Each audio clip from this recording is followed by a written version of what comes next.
Shalom, guys. Welcome back to another episode here at YASHAV Ministry with Casa Israel. Welcome back. This week's Torah portion is Vayetzei. We'll continue the book of Bereshit. We're gonna now go into Jacob. We learned about Abraham, the promise, and then we saw the promise fulfilled through, or begin to be fulfilled through Isaac, which he was the fruit of the promise, and now we're going to start seeing God's promise start to manifest gradually in Jacob, right? And so we will start getting to know a little bit about Jacob, and we will focus on a small part this week, and probably the next couple of Torah portions we'll learn more. But we're going to focus on something very specific that is part of what we've been talking about a little bit. And then I'll let you guys be free. So let's get started.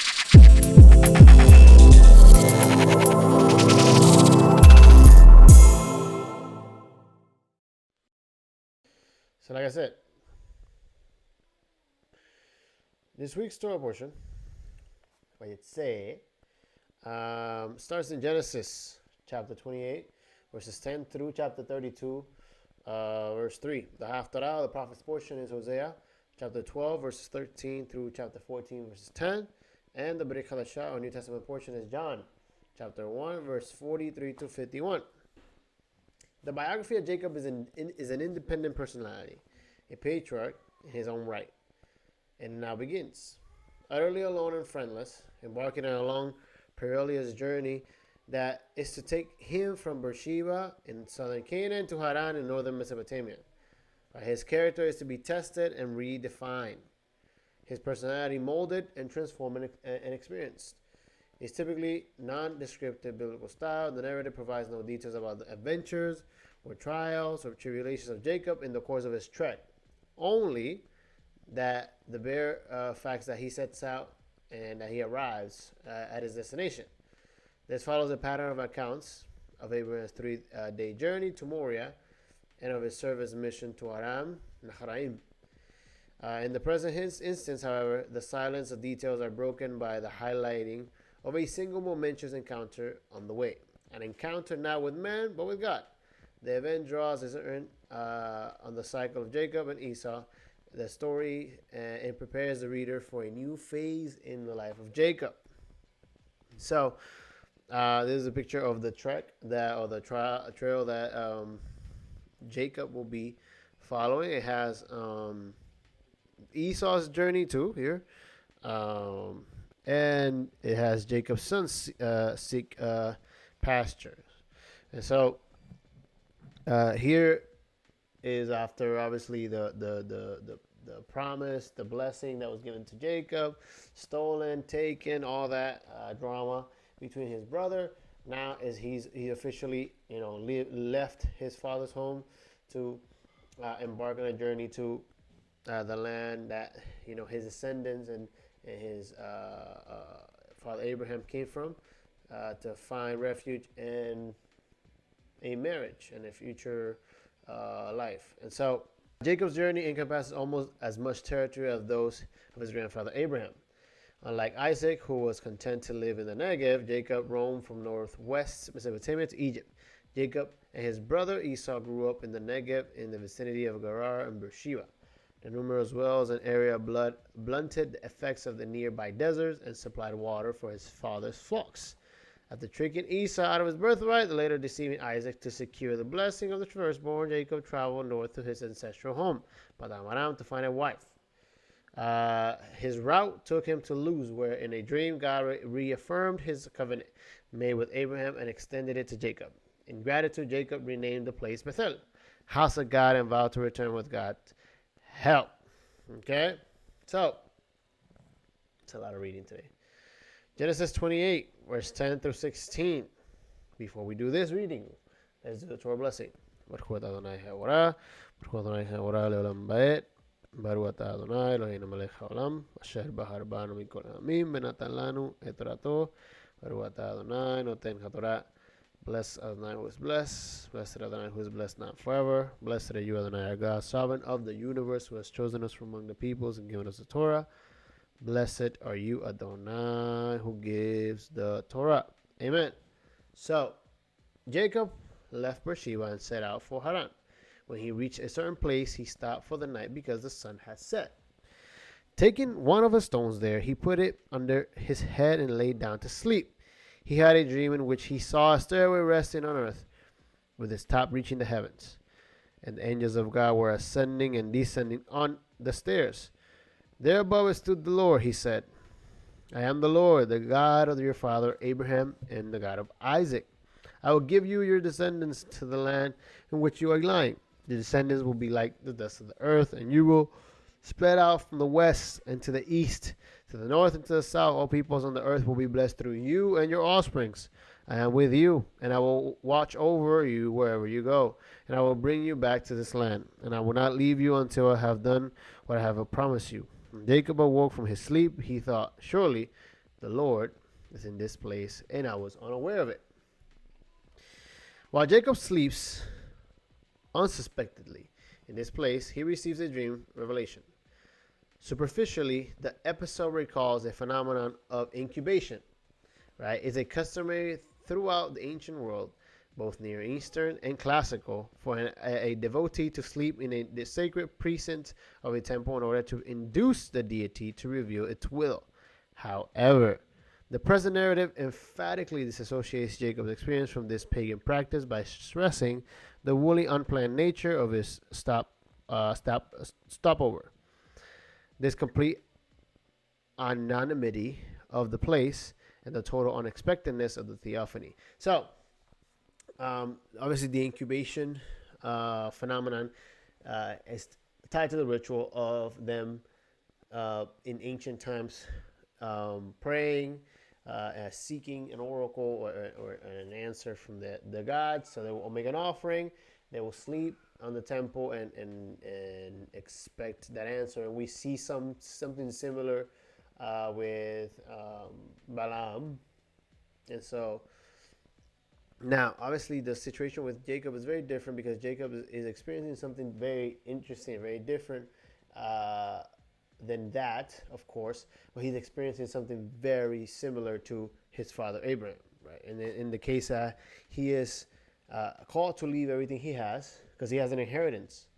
But because of the situation that was created, whether we're gonna talk about deceiving or stealing and all that, which is not the focus for this Torah portion, but at the end of the day, the result is that he is on the run from his brother, and he is by himself, right? And so he is seeking refuge, and there's a lot of worries because he is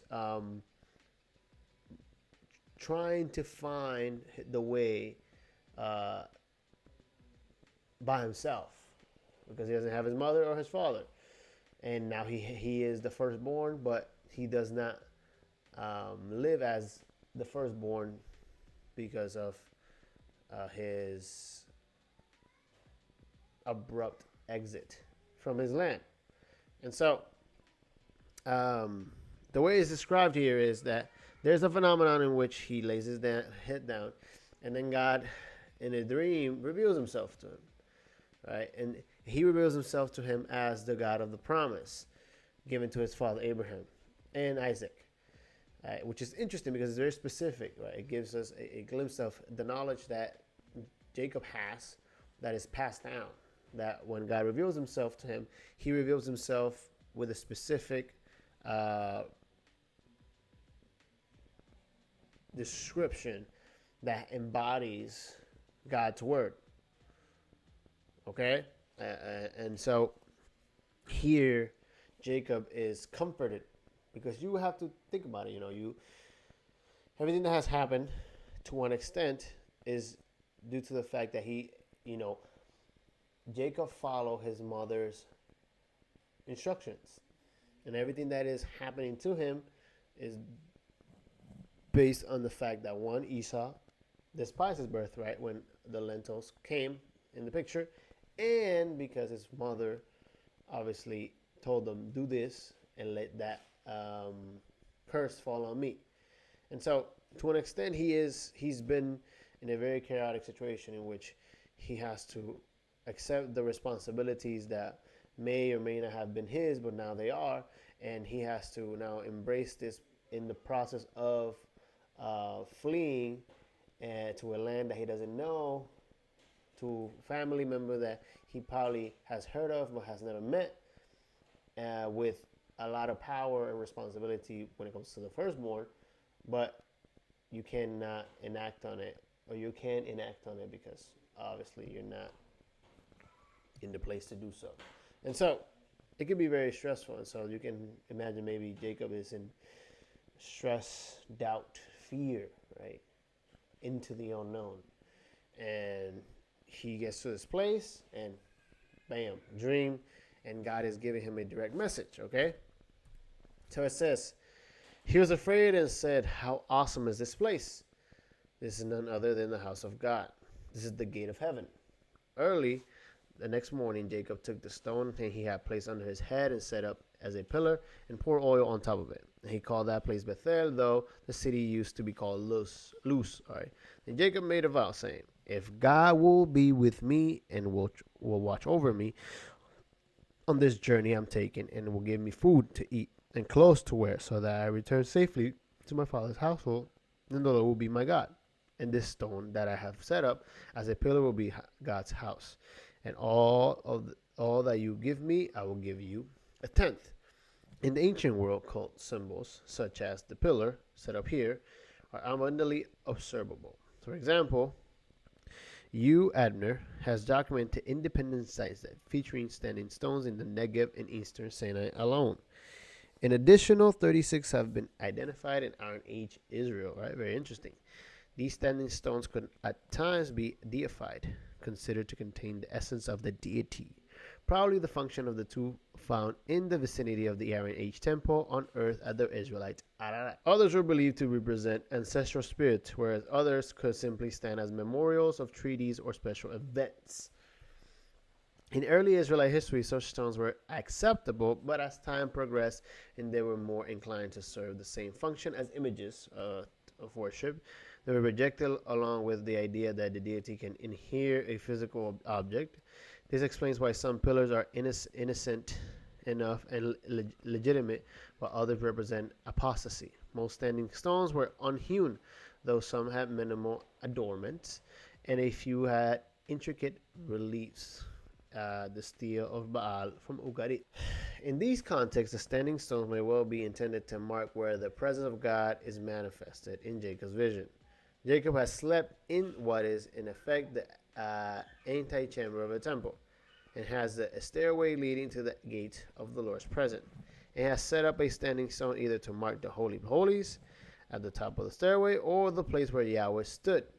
In an Aramaic treaty text found in Sapphire from the 8th century BC, when the gods called to witness the agreement, the stone pillars on which the treaty is engraved, it is inscribed as the house of God. Alternatively, it could function as a commemorating the covenant agreement in Jacob's response as a vow. The promise that God gave Abraham is solidified in many ways through the covenant of pieces, through the offering of Isaac, and so God reveals Himself to Abraham, and Abraham also does this. Right? He lifts a stone also in Bethel. He lifts a stone in each place where God is manifested to him. And it symbolizes not only the place where God revealed Himself, but also it symbolizes the place where God gave His word to that patriarch. And so here, Jacob does set up the stone to an extent engrave the place where God revealed Himself to him, but also to mark the place where God spoke to him and not only revealed Himself to him, but gave him the words of the promise, and gave him the encouragement and the strength to move forward, because in all this uncertainty, now Jacob has a revelation from God directly, saying, I am with you, and you are the child of the promise now, right? You're the one that carries this promise now, and I will be with you, right? And so Jacob is given the responsibility of hold what is given and carry it with him. And it's going to be a lot because he has to learn. And you will see that he will be deceived. He will work really hard multiple times for what he desires. And sometimes he doesn't get it. But it's his faithfulness that and his persistence that ultimately not only gives him maturity and strength, but also earns him his respect and wisdom to survive. But above all is his faith, right? Because he is in this walk because he is being protected and has given a promise by God that God will be with him because he is the God of his father Abraham, Isaac, right? And based on that word is that Jacob continues his walk and his purpose. And so we're going to go into the Brit Hadashah real quick portion, and I will let you guys be free. Okay, so John chapter 1, verse 43 says, the next day he proposed to go into Galilee. He found Philip, and Jesus said to him, follow me. Now Philip was from Bethsaida, in the city of Andrew and Peter. Philip found Nathanael and said to him, we have found him of whom Moses in the law also and the prophets wrote, Jesus of Nazareth, the son of Joseph. Nathanael said to him, can any good thing come from Nazareth? Philip said to him, come and see. Jesus saw Nathanael coming to him and said to him, behold, an Israelite indeed, in whom there is no deceit. Nathanael said to him, how do you know me? Jesus answered to him, before Philip called you, when you were under the fig tree, I saw you. Nathanael answered him, Rabbi, you are the Son of God. You are the King of Israel. And Yeshua answered, because I have said to you that I saw you under the fig tree, do you believe? You will see greater things than this. And he said, truly I say to you, you will see the heavens open and the angels of God ascending and descending on the Son of God. And so it's very interesting that this part is revealed or is expressed here, right? Because it embodies a couple of things, right? It embodies a revelation to Nathanael in his unbelief. But the evidence of belief is tied to the revelation. And Yeshua is saying, because I revealed something unknown to you, you believe. Because I told you that I saw you under the fig tree. But there's bigger things that will happen. And he says, you will see the heavens open, and the angels of God ascending and descending on the Son of Man. And angels are described in the dream and described here. Right? And the function of angels, above all things, is to ascend and descend with a message and a word of God, meaning what is God's purpose and meaning and will for his people and humanity, right? And so here Yeshua says that the angels, the messengers, will be ascending and descending on the Son of Man, right? So in the vision, right, in the dream, there is a stairway where the messengers are going up and down, and at the top of the stairs is God, right? In the dream, right? And so God, Yeshua is saying, I'm the stairs, which is interesting, right? Instead of saying, oh, I'm God, he says, you will see the messengers of God ascending and descending on the Son of Man, meaning on me. I'm the stair. I'm the way to the Father. And the moment that Yeshua reveals that to Nathan, he's saying, follow me. Become a messenger of God. Because you will receive from God and you will descend with the same message. And the interesting is that in the Bible, the messengers are not given a specific description. They're just messengers, but they carry the same message from God. And Jacob is called to carry the same message. And he's given the promise. And that brings him comfort.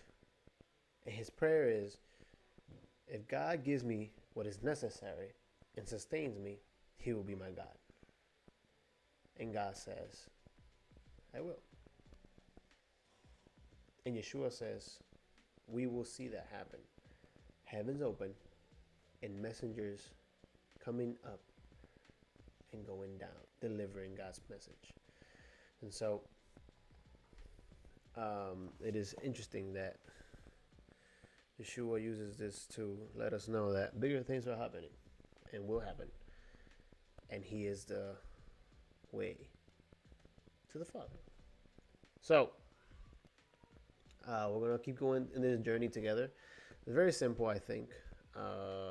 If it didn't make sense, rewatch quick. And if it makes sense, thank you. Like I always say, like, subscribe. I don't know anything. I just know what I know. And like I always say, I thank you for listening. So have a wonderful week. Shavua Tov and Shabbat Shalom.